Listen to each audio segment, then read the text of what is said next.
funniest moment is when I posted the one day where I almost hit 9,000 likes in one day. The comment from Tyler was, "Screw you, JC." So, we make each other better. Yes, it sometimes brings out the worst in me. But no, it's being able to get these guys' feedback, their critiques, their input, and their take on what I'm writing has made that possible. So, if you feel like you're stuck in your writing career, feel like you don't know where to go, getting into a writer's group is hopefully, don't get me wrong, there are horror stories of writer group out there. But hopefully, if you can find the right people, you're going to be able to get yourself moving forward in your career.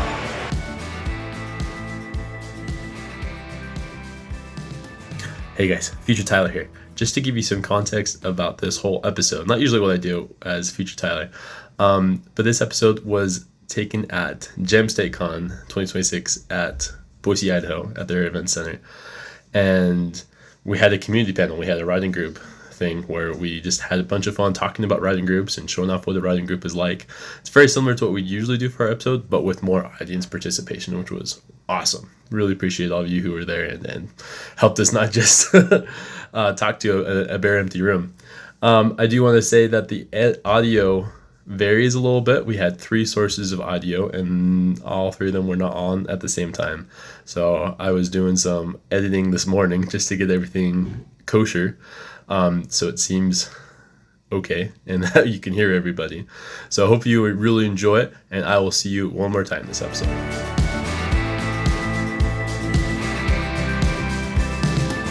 Guys, welcome to Third Person POV, a writing group. I know you may be thinking that you're in the wrong place looking up the hosts up here. This is in fact not a male modeling convention. This is a critique group. So we're going to be doing a little panel here, just to kind of give you guys a taste of what it is that we do. So Third Person POV is an actual writing group consisted of 3 dudes, 3 good-looking dudes. We also have another co-host who couldn't be here today. But yeah, typically we just do our thing. We sit here and we give each other feedback on our writing, and we make each other better through that process. And there's definitely some occasional pain and slings and arrows that go into that as well. Some man tears, not looking at you in particular, JC, or No, not at all. definitely not me. Watch next week's episode. Yeah. I'm not crying, you're crying. That is next week's? I think so. Okay. Yeah. We were mean to JC. Just a lot. A little bit. I needed it. It was good. All right. So let me give a brief introduction to these 3 beautiful men on the panel here. So right over here, we have our very own Tyler Hess. So Tyler is actually on the editing side of things. So he works as a developmental editor, a copy editor, any of the 15 other forms of editing. I'm sure he knows how to do. Mostly those 2. So his services definitely come in handy as we sit down and try to hammer out how to make our drafts better. In addition to that, he's also working on his debut novel, which he has finished but has not published quite yet, but we're trying to get him to do that. It's hard. Get over the hump and then you're fine. Yeah, I'm trying to traditionally publish, first of all. I'm getting that reaction. Getting that reaction a lot today. I'm going to send it out to 30 agents, and then if nothing happens, then I'm just going to self-publish it. So I'm going to give up pretty fast, but you're not going to get rejected by a single one of those 30 agents. They're all going to be fighting over them. It's a super easy process to get published. All right, and then sitting to my right here, is that feedback from us? Maybe. Is that just because? Justin! We have the feedback. Okay. Not the right kind of feedback, the wrong kind. Now your writing is good, but where is I don't know. I don't know. It's coming from. It might have been over here. Yeah, the sound is coming from over there. I feel like it's JC's fault. It's my fault. I'm Cool. too loud. Business as usual, and we're just going to blame it on JC. That's should fine. be working all right. So Yeah, should be Hey, good. JC, remember to get close to the mic because I can't hear you. Can you guys hear JC? Can you hear me now? Oh, we have new people. Are you guys writers? Aspiring writers? Awesome. Helpful? You're in the right place. Welcome. And as you just came in, I just noticed that we didn't start recording until just now. So we were waiting for you, obviously. Oh, I didn't tell you guys. JC, did you hit record? I think so. We're also, this is also going to be one of our podcast episodes. Yeah. So we have our camera going here. We've got different mics going. So, Okay. This is the learning experience. You're going to learn along with us. It's going to be super fun and super painful. This is usually about as chaotic as it usually is. All right, so sitting to my right here, we have the man with a plan, the Gandalf of our group, not just because he has a gray beard here. This is JC Bybee. So JC is actually a published author. He's got 10 books that are out in the market right now. And you can actually, if you're curious to see what he's working on, go stop by his booth over in the far corner of the building. So JC, you've dabbled in superhero procedural and fantasy and sci-fi and paranormal and mystery, and what else have you done? Romance, Amish romance? Cyberpunk. Cyberpunk? Horror. Yeah. Yeah. Is that all? Well, no. Naturally not. No. So JC is sort of our font of wisdom in our critique group. Our elder statesman. He was there 2,000 years ago when the courage of men failed and they cast the ring into the flames of now doom. And then for my part, I'm kind of the newbie of the group, so my name is Gray Alder. Obviously, that's a pretentious pen name. But I'm also working on my debut novel, and we'll have some, we've got some handouts here. I've got some business cards in the back if you want to know more about us. If everyone hasn't already grabbed a handout from the back table, you should do that. Because this is going to be a hands-on experience. Yes. And we'll be asking you guys questions too, so audience participation. We hope Thank you in advance. Yes, we appreciate it. We hope you've done your homework. All right. So Third Person POV, as I said, is a writing group. So we're going to give you guys a little bit of a taste of what that looks like this afternoon here. So a little bit of that awkwardness you've already tasted, and without a doubt, there will be more to come. Definitely. Is it my turn now? I think so. Tyler, would you care to tell us more about our origin story? How long do you think we three have known each other? Shout it out. How many years?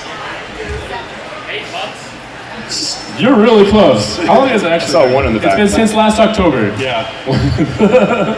So we met at a writers conference back in October, the Bear Lake conference, in fact, Montpelier, Idaho. If you're familiar, you need to get there. It's a really good writing conference. Yeah. I got there a little bit early, and I sat in my car, so I wasn't the awkward first person there, because I am very awkward, as you can probably tell.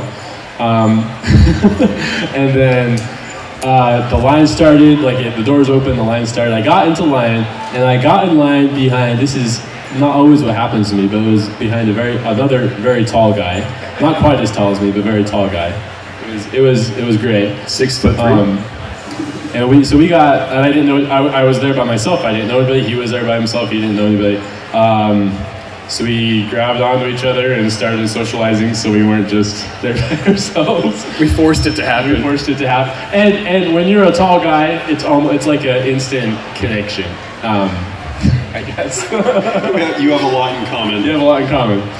So we went into the auditorium, we sat down. JC was also there. I don't think we talked to him. You talked to him a little bit. A little bit, yeah. In that first initial thing. But JC was actually there. He was very important. He was a teacher. He was doing 3 classes. Two classes. Yeah. And Adam and I, I'm sorry. We do this all the time. He wants to go by his pen name, so I try to call him by his I don't pen have name. a real name. What are you talking about? Gray and I went to one of his. I think you went to his other one too. Yeah, his world building class is super legit. And this is all because of me, basically. I'm going to take the full credit because I'm the one telling the story. It's all his fault. I started thinking hey, it would be nice to start a writing group. It would be nice to have people around me who also write, can help me become a better writer. I can help them become a better writer, and do that. And so I was like, it was one of the last classes I was sitting next to Gray. I nudged him hey, we should start a writing group. And he's like, yeah, we should.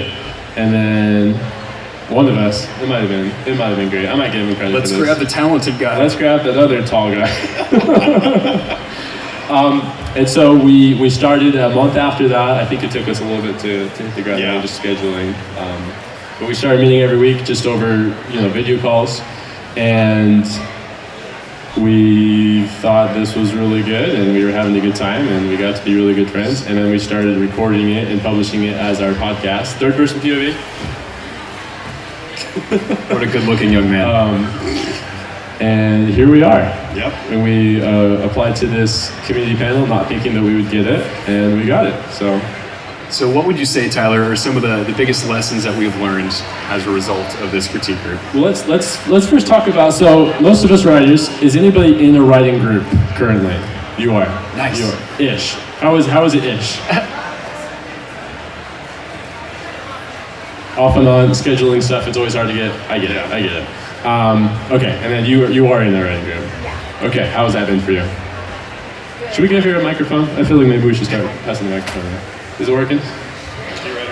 I can barely hear you guys. I can barely hear my own thoughts with how loud everything else is. Go ahead. I'm actually in 3 writing groups, but one meets consistently. Okay. And it's good. We critique each other's work, and it's nice because we all write different genres. So we kind of went into it. I don't want to read your work because, like, I don't read horror, so someone else critiques that person. We kind of skip over because we have so many different genres and enough people that we're able to do that. Gotcha. And it's been really good. Oh, I assume. And we've known each other for years now, so it's been a lot of fun and helpful. Awesome. Thank you so much. Appreciate that. We wanted to first talk about like why the heck to even be in the writing group, and if only 2 of how many of us? 1, 2, 3, 4, 5, 6, 7, 8, 9 of us. I guess 12 of us. 13, counting Justin. Thank you, Justin, for being here. If only a couple of us are in the writing group, then we need to convert you guys to be in writing groups and to be writers. Looking at you.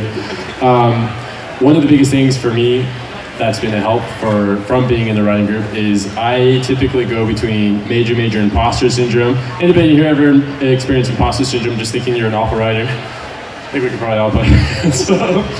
And then I would also swing the opposite direction and be like, oh, my writing is the best in the world. I'm super cool. And being in the writing group has been super helpful because it's helped me realize where I actually am, which is somewhere in the middle. Like, I'm not awful, I'm not the best in the world. So that's been a really good thing for me. What has been good for you guys? What have you guys learned from being in the writing group? I would say it just gave me the push that I needed. Like, it's so easy to make excuses, guys, when you're trying to do a solo act and you're trying to actually write consistently. You need somebody sometimes to slap you in the face and say, hey, where's your word count today, buddy? And other times you need encouragement and a box of tissues to say, hey, it's going to be okay, you didn't need word count. Not that I've made anyone in this group cry, but It's not on there. But honestly, it's pushed me to be better, and that's not just when it comes to the writing itself. Definitely, like, the prose has gotten better and the output has gotten a lot better. I would say even just like the marketing, the effort to like, hey, let's get a website up. Hey, let's get a newsletter running. Like, let's let people know that you actually exist and that you're trying to do this thing. And just not being alone, like, gosh, psychologically, that is a huge deal. What about you, Jesse? So for me, one of the things I've noticed with all 3 of us is, as we've been in our writers group, we've all finished aspects of our career, our writing career. I had a book. It was not the first one, but the one I mainly sent to them. If you watch any of our episodes, it's the one they talk about the most. That I had been working on for 4 years, and I couldn't get past 25,000 words on it. Couldn't get past this scene, couldn't get past this scene. They started critiquing it. I got the answers to the questions I had and didn't know I had, and finished the book. And it's one of the ones I have available this weekend. Like Gray said, he started his website, he started updating his Substack, he started getting his newsletter going, and Tyler has finished his first novel now. So a writer's group, like they say, it pushes you to be a better writer, it pushes you to be accountable, and it pushes you to get your career going forward. I want you all to hate JC. Tell them about your writing sprint that happened after you. That's what I was thinking. Okay, fine. So we have a Discord. We do our daily word counts, and I hit a writing sprint, and in 4 days-ish, I wrote 26,000 words. So. Can I hear a boo for that? Thank you. That's a better attitude. We expect you guys to be just as petty as we are, okay? Probably the funniest moment is when I posted the one day where I almost hit 9,000 words in one day. The comment from Tyler was, "Screw you, JC." So, we make each other's better. Yes, it sometimes brings out the worst in me. But no, it's being able to get these guys' feedback, their critiques, their input, and their take on what I'm writing has made that possible. So if you feel like you're stuck in your writing career, feel like you don't know where to go, getting into a writer's group is hopefully, don't get me wrong, there are horror stories of writer group out there. But hopefully, if you can find the right people, you're going to be able to get yourself moving forward in your career. Okay, hopefully we have converted you. I imagine we're going to have a Q&A section at the end. I imagine one of the questions will be like how to find a writing group. So we'll get to that. We'll get to that, I promise. But just know that you should, if you are a writer, you should be in a writing group. Yes. Figure something out. It can be online, it can be, yeah, we'll talk about it. Do we need to move on? What's our I think we should. time master? Yeah. All right, so hopefully all of you picked up a copy. All right, this is from, I'm going to give a little context. We're not going to allow future Tyler to do it. Okay. So this is from Tyler's current work in progress, finished now, right? Finished now, yeah. So, originally titled Monster of the Week, but now it's The Hounds of Brecken, right? Yep. Okay. And it is YA contemporary fantasy, right? Perfect. All right. So this is a brand new chapter. He's adding it in, something we haven't read yet. Well, prior to this week. And it's right in, this is going to be what, chapter 2, 3? So it's going to be the second part. Well, right now it's the second part of chapter 1. It probably should just be words. Sorry. It's probably going to be chapter 2. Yeah. Okay, so interesting little. So Tyler does all of his. That's probably mine. Mine's giving it the feedback. No, it's that microphone. It's not the live mic. Move it away. That one's off. Is it? Yeah. I just turned this one off. Oh yeah, it's this. It's my coffee. Oh, It's not going to do it because the sound isn't coming out. That's not how people. Anyway. Anyway. Shall we? Oh yeah. It'll be more romantic if we share a mic anyway, JC. Yeah, we might have to. How about now? I think if you have them That's parked funny. away from each other, pointing Okay. away from each other. Anyway. So. My goodness. So when we originally read through this character, Kate, had 2. She probably had 2 POV chapters. 2 POV chapters. Point of view chapters. She's an important character, not the main character, but an important character. So he added this section. Just share with Greg. Yeah. Snuggle up. Oh boy. No. Sorry, Anyway, Justin. so this section was a necessary addition. So I'm going to start us off. My comments are in blue. Just so you guys can all read that context at the start there, but Yeah. my first scene, Fight Club, introducing my POV, my protagonist Warren as a kind of violent character. He's a sweetheart, but no, he's not really a sweetheart. You wish. But this is coming right after he finishes a fight, not very nicely. Yeah. It's sort of a violent introduction to our protagonist. And then we get his mom's POV on what he's doing. So one of the things I pointed out, so Kate, Jeez, JC. this microphone hates me. Hello. Okay, so it says he'd enjoyed the fight. So I highlighted that section. How does she feel about that? That's one thing I want to know. I want a little bit of follow-up on that. What is her emotional state when she realizes her little boy, because anybody who's a parent knows that your kid, it doesn't matter how old they are, they're still your baby. How does she feel about realizing that her son is violent and enjoys violence? I want a little bit more insight into Kate's emotions on that. Before we go on, something we want. So this is what our podcast usually is that we do a critique session, and that's what we put out. Disclaimer: I'm going to give some bad behaviors of a critique because what we want to teach you guys is how to both give and receive critiques well and positively. So I'm going to be a bad example, and then afterwards we're gonna, if we have time, we should have time. Should have time. Maybe we'll have a little time. We're gonna ask you guys if you noticed the bad things that I was doing. Yeah. Make sense? Yep. Thumbs up. Welcome. Thank you for coming in, Pooh Bear and Mummy. More people, awesome. Thank you for being here. Sorry, you guys go ahead. All right, so one of the things that you don't generally want to do when you're doing a critique in a writer's group is talk too much about grammar, spelling, that kind of stuff. You can mark it down, but it's not relevant to what I'm trying to do. So, Big picture stuff for you. yeah, it's big picture stuff. Let's see here. There's a transition at the bottom where she says, "We're leaving." Kate snapped at Warren. And I wanted to see that she doesn't care about what else is going on, because this is an illegal fight club.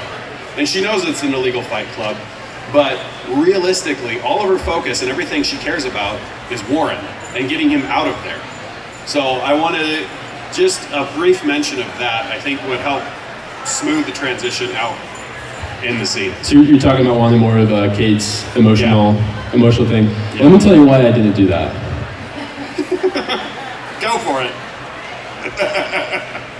I don't have any reason why I didn't. No, do you that. I'm just being about for the lesson. He's doing it for the bit. Commit to the bit. I like how Warren gives teenage responses. No offense to any teenagers. Because he immediately attempts to defend himself. Well, I was kind of training, so I wasn't. He's trying to justify what he's doing. Everybody does that. We've all done that. And sorry, by the way, guys, I think JC, you are the pink comments, right? I'm the blue comments. You're the blue comments. So Yeah. he's going through and he's talking about Yeah. some of the blue comments. Yeah. If you're And just I skimming through. won't hit everything Tyler can read. I'll just hit the ones. Yeah. I thought we can set this Yeah. one for you, Greg. Here, grab that one. Of course, this one doesn't like me either. So. It's alive. All right. Let's see here. The one thing at the end where she talks about not the last paragraph, the highlight of but he still did. So I want the moment to sit. I want them to sit in that uncomfortable silence, because parents are good about letting their kids sit in uncomfortable silences, aren't we? And so just that pause, like a chance for her to start the car and start driving away, just a moment of uncomfortable silence while Warren sits and stews in what his mom just did. I want a little bit more there. I don't know. And again, I like the fact that you end this with a tie-in to the rest of the book that helps move the story along. Yeah, I am really good at that. Yes, you are. So What you got? Okay, so have you ever done an assignment in a class where you have to like critique each other up front? I'll tell this story again, I've shared it before. I was in a drawing class in community college, and there was this guy named freaking Raphael, and he was really good at drawing. And he would always go before me, and I had to critique his pieces. And it was terrible, because I had no idea what to say, because he was amazing. Sometimes it's like that with Tyler. It's really frustrating.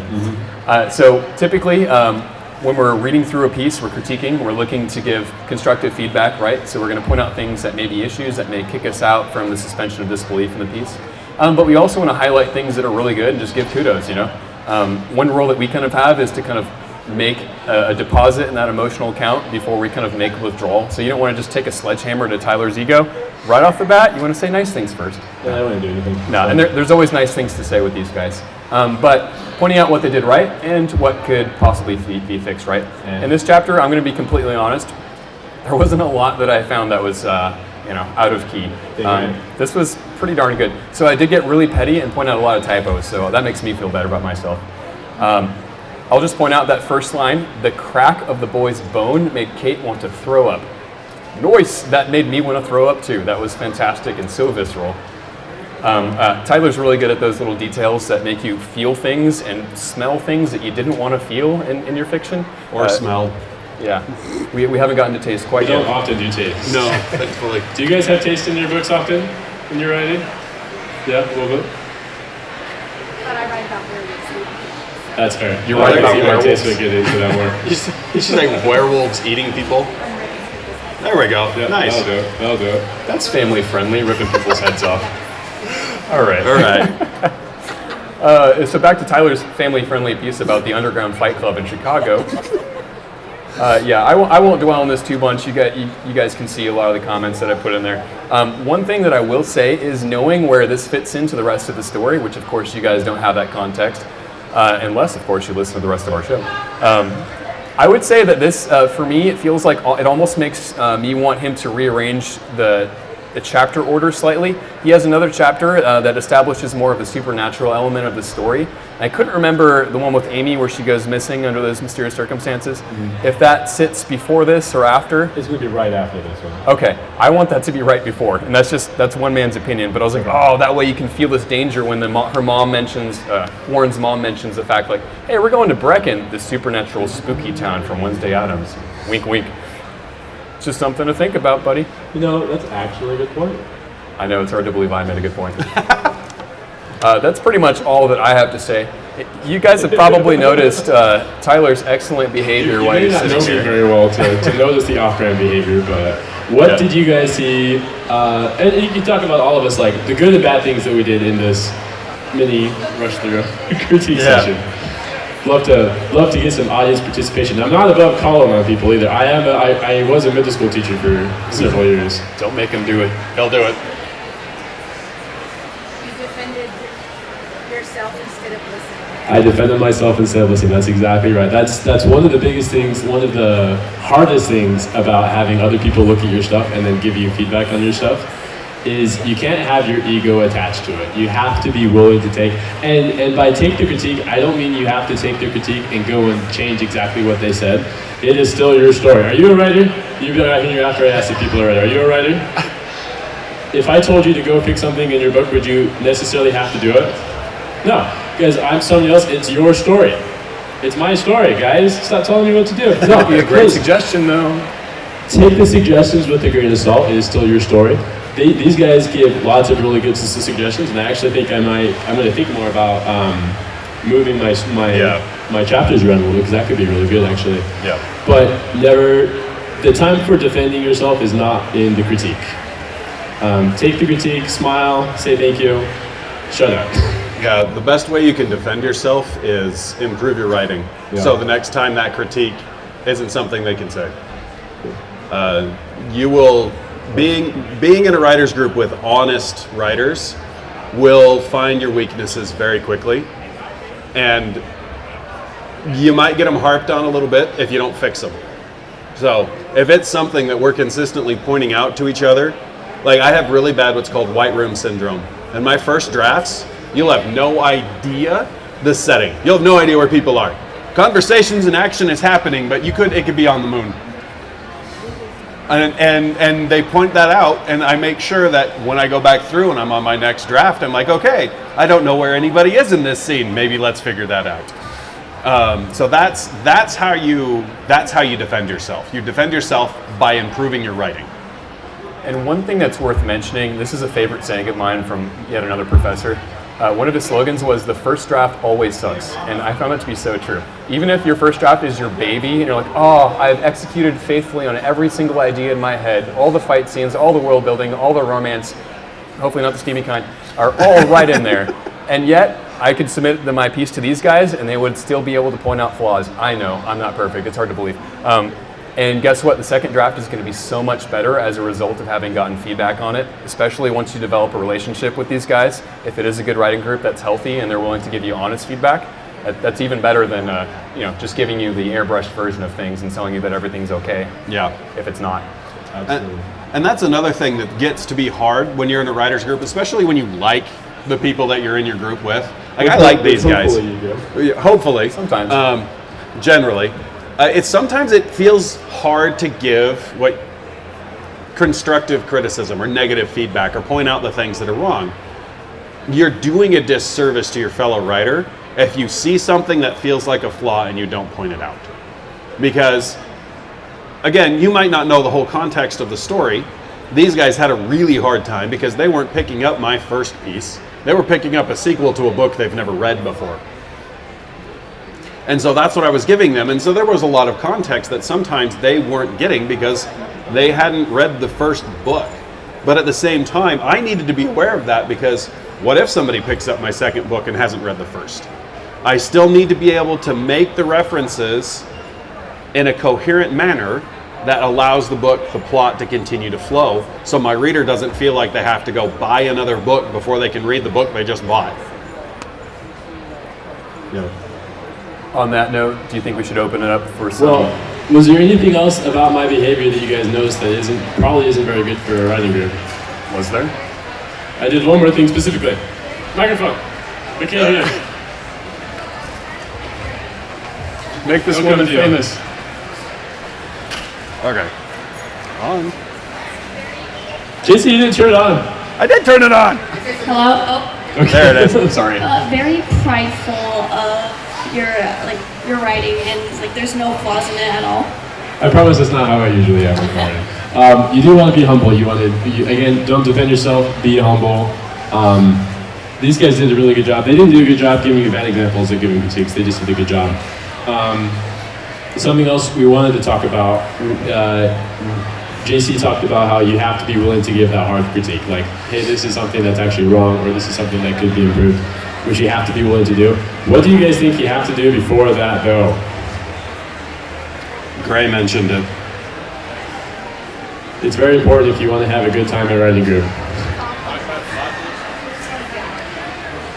I heard a couple answers. Microphone. JD, good work. So sorry, guys. What's that? Oh, you're fine. But like, Yep. Yeah. Absolutely. Yeah. And then let's go over here and then. Somebody. Curly. The gentleman in the shirt from Costco?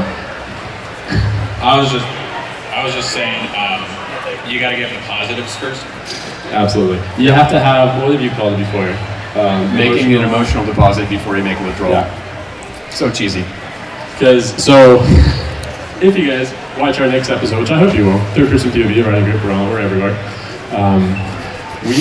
I especially, we were given JC critiques, and we'd all kind of made the same point, and I especially kind of kept harping on that point. Like I kept going in. It was related to not having enough conflict, and I just kept going into it. I shared stories and anecdotes, and I just kept going on. And it was too much. I hadn't given enough positive feedback for that session. And this is also cumulative, right? Like you have to have cumulatively more positive feedback, I would say, than negative feedback. Yeah. That's something that I messed up on. And I actually kind of hurt JC's feeling a little bit. He's a big guy. He's very strong. He had a migraine that day. Yeah. He was a little bit vulnerable. It was a rough day. It was a rough day. But that was a mistake that I made, especially. I did not have I had used up my emotional credit. Yeah. And it's gonna happen. You're gonna have mistakes. You're gonna have days where it feels like nothing really works. And to be honest, you got to be able to roll with that, because there's no way in heck I'm going to quit the writers group just because I had one bad critique session, because they were right. Like in the end, they were right. Yes, they could have softened the blow a little bit, but at the same time, I needed to know that. I needed those things to be fixed. And I mean, yeah, it sucks that I deleted 8,000 words and I'm rewriting them, but it's going to be a better book as a result. By the time that gets into the hand of readers, you don't want them to be the ones realizing that you made a mistake or didn't have enough or too much of one element. It's better to catch it beforehand and get that brutal honesty beforehand, because people leaving reviews on Amazon are not going to be so nice necessarily, right? Yeah. If you're interested, that was episode 15, The Time We Were Mean to JC. Really good episode. Any questions about that? I want to sum up before we get into our Q&A thing as the next, right? Okay. Yeah. Just to sum up a little bit, writers groups, you should have them. They're going to be really good for your self-confidence and also your what's the opposite of self-confidence? Humility. Humility, definitely. Which is important. I was going to say something else very intelligent. What if you looked around at the people in this room and we had a giant 15 people critique group? Just kidding. No, that wasn't what I was going to say. Don't get defensive. Be nice before you're mean, but also you have to be mean sometimes. Yes. Like you still have to have that critique that is harder to hear. Yeah. Otherwise, your critique. Has anybody ever had their mom read their stories? Was that the most useful feedback that you got? Oh yeah. Probably not usually, right? Or grandma. My mom actually gave me some pretty good feedback. She was a little bit mean to me. Is your mom an English teacher? No, but my dad was an editor, so he There you go. gave me better feedback. but you have to be willing to have to give and receive that negative feedback. Otherwise, what are you doing with your riding group? Yeah. Okay. Q&A. Okay. So we're gonna try to answer a question that all of you might have, well, except you're in a writers group. Anybody that might have this question, how do you form a writers group? Because we got ours formed out of being tall. So. Microphone, JC, do your job. Poor JC. He's such a good guy. Just an example is East Idaho Writers, our group. We started because we weren't like the other people in the bigger writer group. Everyone was focusing mostly on YA, contemporary romance, very mild.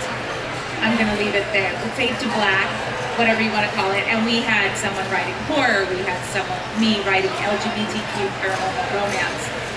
And just all sorts. And we just were the outcasts. So we were in the corners and like embarrassed and didn't want anybody to read our stuff because they were, it was a bad fit. And so we got together and we said, hey, you want to read mine? Because I'm also a bad fit. And it was great. How did you find each other? Through the Nano original. Okay, NaNoWriMo. Yeah. Okay, cool. Nice. R.I.P. Two of us were actually in charge. Awesome. Yeah. So, bunch of online resources to find writing groups. Yeah. Hurry up, JC. Good job, JC. I believe in you. Hold up, it's not on. Okay. A group of friends. Absolutely. Yeah. And even if not all of your friends, like I'm imagining we have a JC. That's not my fault. I imagine you guys are friends, sitting together, came to the con together. Do you? And all of you are writers. Do you have another friend who's not a writer? Could you get them involved too? Yeah, force them to write something. We're going to force you to write something, and you. Yeah, I think it's and you already are going to have that emotional line of credit that Adam. Gray was talking to this person. Who's Adam? I derailed myself. I do this all the time. But you'll always have that emotional credit, and it'll be really good. So a group of friends is a really good, even if not all of you are writers, just to be, hey, let's start something. Let's do something. Yeah, absolutely. So are you guys going to make your own writing group now? Say yes. Yes. Do it. Do it. There we go. Firm commitment. I would say there's obviously, like Tyler said, a lot of online options. In-person events are great, like this, or if you're going to conferences on purpose to seek fellow like-minded writers out. I mean, if everybody's going there for the same reason, that's probably a good place to potentially find people. That worked for us, obviously. Yep. But yeah, if one option doesn't work, if one critique group doesn't work, because I've tried so many before I found these guys, there's a lot of flaky people out there, and I can be flaky too, right? Keep trying. Yeah. You want to get them? Okay. Do your job. I'm not going to get that. That beeps. It's not on. It's. I was so sorry. Say, look at local bookstores. They almost always have writers, local writers. Local bookstores? Then they will welcome you in. Yeah, absolutely. So local bookstores, local libraries sometimes even. Yeah. Another great place. I have that. Yeah. So. And you'll probably have, I would imagine, because this is what happened to us and other people, meeting in person first is really nice. It's not always going to be the thing, but then you kind of already know what people's vibes are like, because you want to match vibes more or less. Body language can be a huge thing. You want to be about the same height. You can smell the person to make sure they're right fit. Most of you should have the same amount of facial hair. There may be one odd person. I'm just kidding. But meeting in person is really great. Yeah. So if there's a way to do that, do that. If there's not, just be really careful online. Obviously, you never know who you're actually talking to. I will throw in a shameless plug for the Bear Lake Writers Conference, where we met. It is in Montpelier, so it is across the other side of the state. But registration will probably be open July 1st, and we have a lot more classes this year. So if you want a chance to meet other writers, it's a great place to go. We should have asked this at the start. Where is everybody from? Who's from Boise? Boise area. Boise area. Who's not from? Well, not from Boise is everywhere else. Where are you from? Idaho Falls. Idaho Falls. Yes. Nice. Caldwell. I can't hear you. Nampa. Okay, so not too far. Okay. JC's been complaining about the lack of a writers' conference in this area. So we are in the very early stages. He's dreaming about starting your own writers' conference, which would be really cool. We are on the eyebrow-raising stages. Yes. All right. Bear Lake, you went to Eagle Mountain. Yeah, Eagle Mountain. Those are small, pretty cheap. Eagle Mountain is also where we met our fourth member. Yep. She is from the Eagle Mountain area, so she couldn't make the 6-hour drive fairly last minute. So, but if you watch some of our later episodes, you'll meet Kim as well. So it's not just the three of us anymore. So, and the one thing we haven't talked about, and we only have 5 minutes, so I'm going to wrap it up. Make sure that you're not afraid to read and work outside your genre. It'll help. Awesome. Rapid fire, 5 minutes. Any other questions? JC, do you have the mic? JC, do your freaking job. This mic hates me. And it could be writing group question, any kind of question you want to ask. I was wondering about like writing advice for. Okay, I heard you mention the white room syndrome, and I have the exact same problem. So I was wondering if there's like, how do you get through it, and how do you make your stories more detailed? I'm going to talk before JC gets back to his chair, so he'll answer. Great, he'll answer. If it's something you struggle with, if it's something that doesn't come naturally, it can happen in your second draft. It does not have to happen in your first draft. Just be aware of it. And honestly, for me, like, I'm aware of my problem. I've become more aware of my problems thanks to these guys. And because I'm thinking about it, I use said less. I use more action beats, even in my first draft. But if it happens in your second draft, just make sure it happens, because that could be a revision thing. Have you gotten to second draft phase yet? Okay, finish your dang first draft and make it serious. But you know what I mean? Okay. Do you guys have any anything about that? So for me, as somebody with white room syndrome, I make sure that I read it out loud. One of my biggest revision tools is I read it out loud. And if I'm reading it out loud and I cannot picture what's going on beyond talking heads, that's when I stop and say, okay, where are they? What are they doing? What do I need my readers to see, hear, feel in order to be able to picture this as a movie instead of as an audiobook? Awesome question, thank you. What else we got, guys? I think we're at 41, so we should probably be. I bet we can do one more question. One more? Anyway? How do you fight against like being a perfectionist with the first draft or editing as you go? Be in the writers group. Yeah. So the question was, how do you fight against perfectionism? Be in a writers group.